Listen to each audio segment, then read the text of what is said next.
हमारे साथ बातचीत करने के लिए केंद्रीय मंत्री मीनाक्षी लेखी हैं। मीनाक्षी जी, ऐसा दृश्य जिसे देखकर हम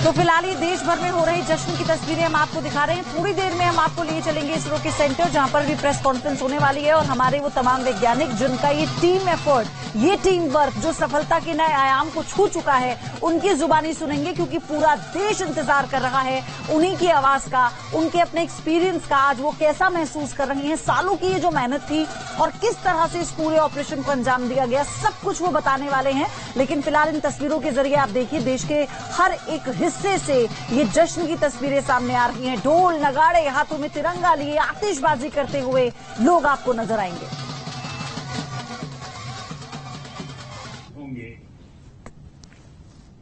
मेरी तरफ से आपको, आपकी पूरी टीम को बहुत बहुत बधाई और सबको मेरी तरफ से अभिनंदन कह दीजिए। और हो सके उतना जल्दी मैं आप सबको रूबरू में भी बधाई दूंगा।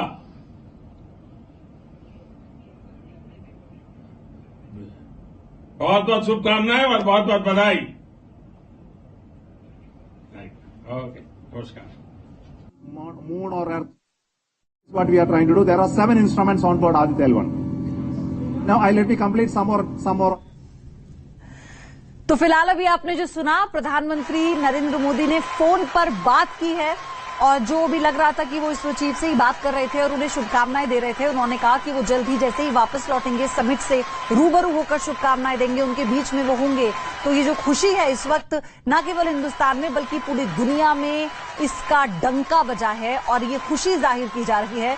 फिर चाहे वो हिंदुस्तान की तस्वीरें तो आप देख रहे हैं, फिर चाहे वो पाकिस्तान ही क्यों ना हो, क्योंकि पाकिस्तान की तरफ से बयान आया था कि वो चाहते हैं कि ये सक्सेस हो और एक बहुत बड़ा आयाम है जो लिखा जाएगा सफलता के पन्नों पर। और ऐसे ही लिखा गया है। आप अमेरिका की नासा की बात कर लीजिए या और आप दूसरे देशों की बात कर लीजिए।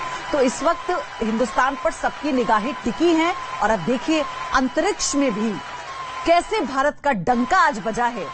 ये तस्वीरें महज बानगी भर हैं। तो अलग अलग जगहों से देश के हम आपको ये तस्वीरें दिखा रहे हैं। आप देखिए तिरंगा हर तरफ आपको नजर आएगा और यही कारण है कि लोग ढोल नगाड़ों की थाप पर गा रहे हैं, जश्न मना रहे हैं। एक बार फिर से हम चलते हैं इसरो सेंटर, हमारे सहयोगी पिनास वहां पर मौजूद है। पिनास, प्रेस कॉन्फ्रेंस के बारे में आपसे जानना चाहेंगे, कितनी देर में शुरू होगी, क्योंकि सब सुनना चाहते हैं।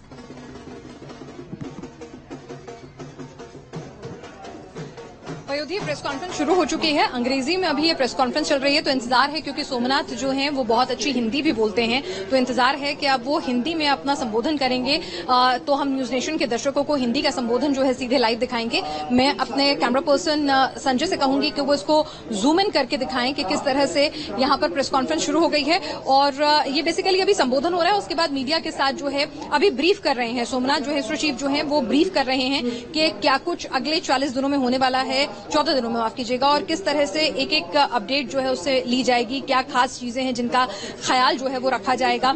और अब से कुछ ही देर बाद जब धूल जो है वहां पर सेटल डाउन हो जाएगी तो विक्रम लैंडर से उसके भीतर से एक दरवाजा, एक तरह से अगर एक आम भाषा में कहूं तो उस तरह से खुलेगा वो पैनल और वो फ्लैट हो जाएगा, रैंप बनेगा और फिर प्रज्ञान रोवर जो है वो बाहर आएगा और प्रज्ञान रोवर जो है वो फिर उसके बाद जो अपना मिशन है उस पर लग जाएगा। उसके सोलर पैनल जो है चांद पर इस वक्त सुबह होगी तो वहां पर सूर्योदय होगा, तो वहां पर उसकी एनर्जी से चार्ज होंगे उसके सोलर पैनल और वहां पर आने वाले 14 दिन तक जो है वो जानकारी जुटाएगा। आपको बता दें कि विक्रम लैंडर के ऊपर भी कैमराज लगे हुए हैं और प्रज्ञान रोवर के ऊपर भी कैमराज लगे हुए हैं। साथ ही 3 पेलोड विक्रम लैंडर के ऊपर हैं और 2 पेलोड जो हैं वो प्रज्ञान रोवर के ऊपर हैं। तो अलग अलग काम जो है वो सौंपा गया है कि किस तरह से वहां पर जो तापमान है वो इतनी ज्यादा गर्मी जो है उसकी सतह को किस तरह से पार होने देती है, उसको स्टडी करेंगे। वहां पर इतने ज्यादा भूकंप क्यों आते हैं, कितने बड़े पैमाने पर आते हैं, उसको स्टडी करेंगे। वहां की मिट्टी को स्टडी करेंगे कि खनिज वहां पर कहां और किस मात्रा में मिल सकता है। तो अलग अलग जो सेंसर्स हैं वो अलग अलग स्टडी करेंगे और फिर डेटा भेजेंगे आने वाले 14 दिन तक। तो आखिरकार भारत ने चांद पर तिरंगा फहरा दिया है। इसके साथ ही हिंदुस्तान दुनिया का पहला ऐसा देश बन गया है जिसने चांद के साउथ पोल यानी दक्षिण ध्रुव पर लैंडर उतारने में कामयाबी हासिल की है। बिल्कुल, और ऐसे में अब बड़ा सवाल यह है कि चांद से भारत को क्या मिलेगा? क्या भारत के हाथ चांद पर मौजूद कोई खजाना लगने वाला है? हाँ, आप अपनी स्क्रीन पे देख सकते हैं। Applauding. Let us all wait to hear from the Secretary Department of... Sir, we have achieved soft landing on the moon. India is on the moon. चांद पर खजाना मिलने का पूरा सच। क्या चांद पर सोने का भंडार मिलने वाला है? क्या चांद पर चमकते हीरो की चट्टान मिलने वाली है? क्या मुमकिन है कि चांद पर बेशकीमती पत्थर मिल जाए? आखिर क्यों कहा जा रहा है कि चंद्रयान 3 भारत को मालामाल कर देगा? देख सकते हैं कि हम लैंडर मॉड्यूल चंद्रयान 3 की लॉन्चिंग से लेकर सॉफ्ट लैंडिंग तक एक बहुत बड़ा तबका ऐसा है जो ये मानता है और पूछता है कि इतने ज्यादा रुपए यानी कि 615 करोड़ रुपए आखिर चंद्रयान मिशन पर क्यों खर्च किए गए। चंद्रयान 3 615 करोड़ रुपए में बना है, तो आइए आपको बताते हैं कि 615 करोड़ रुपए इन्वेस्ट करके आखिर इस मिशन से हिंदुस्तान को क्या मिलने वाला है। धरती से करीब 3,84,000 किलोमीटर दूर आसमान में चमकने वाला चांद दशकों से लोगों का ध्यान अपनी ओर खींचता रहता है। जैसे तैसे तकनीक का विकास हुआ है। चांद के रहस्य को सुलझाने के लिए नए नए तरीके खोजे गए। रूस और चीन जैसे देशों ने चंद्रमा की सतह पर सॉफ्ट लैंडिंग कराई, तो अमेरिका चांद पर इंसान उतारने वाला पहला देश बना। मगर चमकते चांद का साउथ पोल वैज्ञानिकों के लिए हमेशा से पहेली ही बना रहा। मगर हिंदुस्तान ने चांद पर कदम रखकर अंधेरे में डूबे साउथ पोल के कई ऐसे रहस्यों को सुलझाने की कोशिश की है जो न केवल दुनिया के लिए किसी क्रांति से कम होगा बल्कि भारत की इकोनॉमी को बूस्ट कर देगा। अब सवाल ये कि चांद को भारत की अर्थव्यवस्था से क्यों जोड़कर देखा जा रहा है। भारत के इस मिशन के पीछे एक बड़ी वजह मून इकोनॉमी भी है। जी हां, जानकार कहते हैं कि 2040 तक यह मून इकोनॉमी 4200 करोड़ डॉलर तक पहुंच जाएगी और इस पर उस देश का सबसे ज्यादा कब्जा होगा जिस देश के पास चांद के सबसे ज्यादा रहस्य होंगे। और यही वजह है कि अगर चंद्रयान 3 कामयाब हो गया और जो मिशन मून है वो कामयाब हो गया तो हिंदुस्तान साउथ पोल पर चंद्रयान को उतारने के बाद मून इकोनॉमी पर एक बहुत बड़ा कब्जा करके रखेगा। British company price Waterhouse Cooper का अनुमान है कि चांद तक ट्रांसपोर्टेशन का बिजनेस 2040 तक 42 अरब डॉलर तक जा सकता है। कंपनी ने इस बिजनेस को कई कैटेगरी में बांटा है। मसलन मून इकोनॉमी 2026 से 2030 तक 19 अरब डॉलर तक जा सकती है। 2031 से 2035 तक 32 अरब डॉलर और 2036 से 2040 तक 42 अरब डॉलर तक ये इकोनॉमी पहुंच सकती है। भारत ने जिस हेवी लिफ्ट लॉन्च व्हीकल से चंद्रयान 3 को लॉन्च किया है उसका नाम LVM-3M4 है। कुछ समय पहले अमेजन के फाउंडर जेफ बेजोस की कंपनी ब्लू ओरिजिन ने इसरो के LVM-3 रॉकेट के इस्तेमाल के लिए अपनी इच्छा जाहिर की थी। कंपनी इसरो के इस रॉकेट का इस्तेमाल कमर्शियल और स्पेस टूरिज्म के लिए करना चाहती थी और अब जिस तरह इस रॉकेट की मदद से चंद्रमा के साउथ पोल पर उतरने में कामयाबी मिली है, ट्रांसपोर्टेशन कराने वाली दुनिया की कई बड़ी कंपनियां इसरो के इस रॉकेट की मुरीद बन सकती हैं। मून मिशन इसलिए भी जरूरी है क्योंकि एलन मस्क जैसे कई लोग ऐसे हैं जो चांद तक ट्रांसपोर्ट सर्विस देना चाहते हैं क्योंकि वो इसे एक बड़ा बिजनेस मान रहे हैं। इसके अलावा सरकारों के साथ साथ कई निजी कंपनी जैसे iSpace और एस्ट्रोबॉटिक भी हैं जो लगातार मून के जरिए पैसा कमाना चाहती हैं और वहां से एक बड़ा बिजनेस बनाना चाहती हैं। अब क्योंकि भारत ने साउथ पोल को चुन लिया है तो साउथ पोल चुनने के बाद भारत इस रेस में काफी आगे नजर आ रहा है और ऐसे में ये कंपनियां भारत को एक बड़ा फायदा देंगी। लेकिन बात सिर्फ ट्रांसपोर्टेशन तक ही सीमित नहीं रहने वाली। भारत के पास जो डेटा होगा वो भी भारत की अर्थव्यवस्था बूस्ट करने में मील का पत्थर साबित हो सकता है क्योंकि दुनिया में कई ऐसे देश हैं जो आने वाले कई दशकों तक चांद पर सफल लैंडिंग नहीं कर सकते हैं।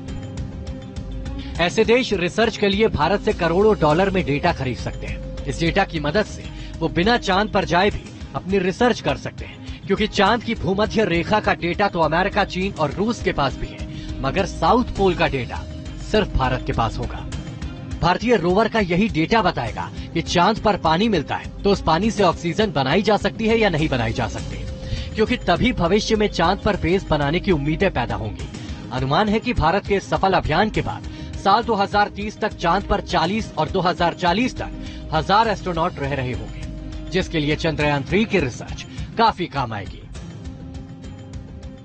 सबसे बड़ा जो फायदा होता है इससे वो ये कि अगर धरती को कल को खतरा पैदा हो जाए तो क्या हम चंद्रमा के ऊपर ऐसे हालात पैदा कर सकते हैं जहां इंसान या जिंदगी बच सके। ये अल्टीमेट लक्ष्य है चंद्रमा को लेकर के, चांद को लेकर के हमारा। उन एक्सट्रीम टेम्परेचर्स के ऊपर क्या मटेरियल चाहिए होगा ऑपरेट करने के लिए, और अगर ऊपर नहीं है तो क्या क्रेटर्स में नीचे जाकर के हम बना सकते हैं ऐसी कॉलोनीज जहां इंसान सरवाइव कर सके, जहां जिंदगी पनप सके। ये सारे सवाल जो हैं ये हम क्रैक करेंगे। अब सवाल यह है कि दुनिया के लिए चंद्रमा के साउथ पोल के आंकड़े क्यों खास हैं? दरअसल लूना 25 और चंद्रयान से पहले लॉन्च हुए सभी यानों ने चांद की भूमध्य रेखा पर उतरने की कोशिश की थी, क्योंकि वहां उतरना साउथ पोल के मुकाबले काफी आसान है। चंद्रमा के साउथ पोल पर बने गड्ढों में 2 अरब सालों से सूर्य की रोशनी नहीं पहुंची है। इस वजह से यहाँ का तापमान -230 डिग्री सेल्सियस तक कम हो सकता है। बेहद कम तापमान के कारण यहाँ की मिट्टी में जमा चीजें लाखों सालों से वैसी ही है। यहाँ की मिट्टी की जांच से कई नई चीजें सामने आएंगी। माना जा रहा है कि यहाँ पानी बर्फ के रूप में मौजूद हो सकता है। चंद्रयान 3 की रिसर्च से सौर परिवार के जन्म, चंद्रमा और पृथ्वी के जन्म के रहस्यों जैसी कई बड़ी बातों का पता चल सकता है। जो वहां के हालात हैं, जो वहां का पर्यावरण है, उसका डेटा हमारे पास नहीं था। वहां के जो खनिज पदार्थ हैं उसका डेटा हमारे पास नहीं था। वहां पे जिस तरह के कंपन होते हैं उसका डेटा नहीं था। वहां का जो आयनोस्फीयर है वो डेटा हमारे पास नहीं था। ये डेटा हमारे पास होगा तो दुनिया के और साइंटिस्ट ने जो डेटा साउथ से कलेक्ट किया है, नॉर्थ से कलेक्ट किया है, ये साउथ का डेटा है, ये मिल करके हमारी जो जिगसॉ पजल है बहुत सारे सवालों का वो कंप्लीट हो जाएगा। वैसे 25 सितंबर 2009 को भारत के एक मिशन के दौरान चांद पर पानी की खोज की गई। अब चांद पर अगर पानी है तो वहां इंसान भी रह सकते हैं, इंसानों की बस्तियां भी बसाई जा सकती हैं, और ऐसे में साउथ पोल को चुनकर भारत ने एक नया कीर्तिमान स्थापित कर दिया है। आने वाले समय में जब इंसानी बस्तियां वहां पर बनेंगी तो इसका फायदा भारत को एक बड़े स्तर पर होगा और इससे अरबों डॉलर्स की कमाई भारत की होगी। विज्ञान की एक थ्योरी कहती है कि जब इस ब्रह्मांड में हमारी पृथ्वी ने आकार लिया था, ठीक उसी दौरान चंद्रमा इस धरती से अलग होगा। लिहाजा माना जा रहा है कि चंद्रमा का मूल स्वभाव भी धरती के जैसा ही है, और अगर इसका स्वभाव धरती के जैसा है तो बहुत संभावनाएं हैं कि चंद्रमा के गर्भ में मौजूद तत्व भी वैसे ही होंगे जैसे धरती पर पाए जाते हैं। मसलन rare earth metal, titanium, helium और सबसे कीमती तत्व पानी। बेशक साल 1979 के चंद्रमा समझौते में कहा गया है कि चांद पर पाए जाने वाले इन खनिज पदार्थों पर किसी एक देश या संस्था का कब्जा नहीं माना जाएगा, मगर फिर भी इसकी खोज भारत को एडवांटेज जरूर दिलाएगी। ये एक बड़ा मिशन इसलिए दुनिया भर में माना जा रहा है, और रूस ने वहां उतरने की कोशिश की थी जो नाकामयाब हो गई। सॉफ्ट लैंडिंग कराने की कोशिश की थी, रोवर भेजा था जो नाकामयाब हो गई। हम अगर कामयाब हो रहे हैं इसमें तो फिर ये एक लैंडमार्क होगा हमेशा के लिए कि एक ऐसे एरिया में जिसके बारे में हमारे पास डेटा बहुत कम है वो हम तक पहुंचेगा। हम उसको पहले एनालाइज करेंगे डेटा को, उसके बाद दुनिया के लिए ओपन करेंगे उस डेटा को। तो ये इंसानियत के लिए एक इंपॉर्टेंट मिशन बन जाता है।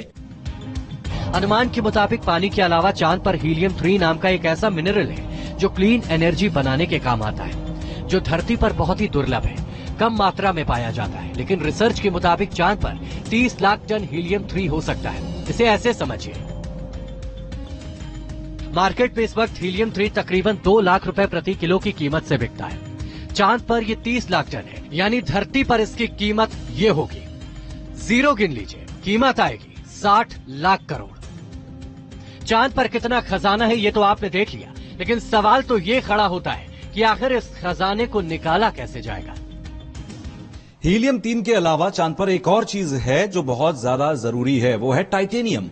टाइटेनियम हालांकि धरती पर भी मौजूद है, लेकिन पहाड़ों और चट्टानों के अंदर बहुत ही मामूली रूप में है और चांद पर टाइटेनियम की बहुत बड़ी मौजूदगी मानी जाती है। ऐसे में लैंडर लैंड करने के बाद जब रोवर चांद की जमीन पर घूमेगा और वहां पर टाइटेनियम की खोज करेगा तो यकीनन टाइटेनियम की खोज भारत के लिए एक बहुत बड़ा कीर्तिमान होगा और साथ ही साथ दुनिया भर के देश इसका फायदा उठा सकेंगे।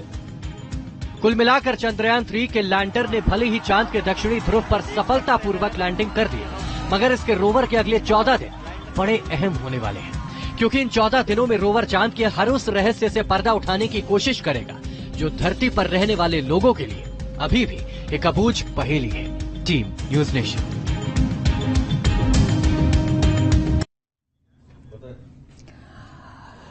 तो इस वक्त की बड़ी खबर आपको बता दें, विक्रम ने संदेश भेज दिया है। इस वक्त की बड़ी खबर, चंद्रमा से चंद्रयान 3 ने संदेश भेजा है। इस वक्त की बड़ी अपडेट आपको बता रहे हैं, भारत में सफलतापूर्वक मंजिल पर पहुंच गया हूं।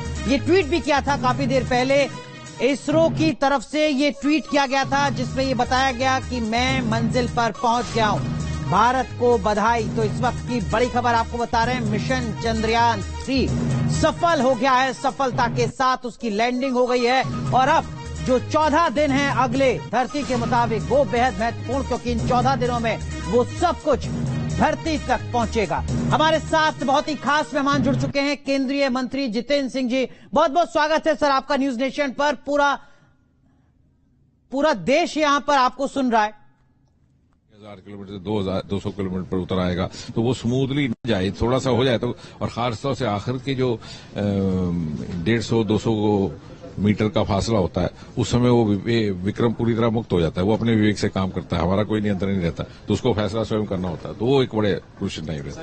सवाल की साउथ पोल पे भारत पहुंचा है चांद के ऊपर, एक अब माने कि स्पेस टेक्नोलॉजी में भारत अब विश्व गुरु बनने की तरफ कदम बढ़ा दिया। निश्चय भारत ने वो प्रमाणित तौर पर बहुत से ऐसे प्रयोग सफलतम करके दिखाए हैं जो आज तक किसी और देश ने नहीं किए थे। तो वो जमाना जाता रहा जब भारत की पेशा की जाती थी, वो विकसित देशों से सीख लेगा, अब दूसरे देश भारत की ओर देख रहे हैं। चलिए, बहुत धन्यवाद बात करने के लिए। जितेंद्र सिंह का कहना है कि अब चंदा मामा दूर के नहीं रहे, अब पास के हो गए हैं। विकास चंद्र, न्यूज नेशन, दिल्ली। तो हमारे सहयोगी विकास चंद्रा ने खास बात की केंद्रीय मंत्री जितेंद्र सिंह से, जिनके जिम्मे इसरो जैसे जो महत्वपूर्ण विभाग हैं वो विभाग थे। और देखिए आज की इस खबर के बाद किस तरीके से जश्न मन रहा है देश के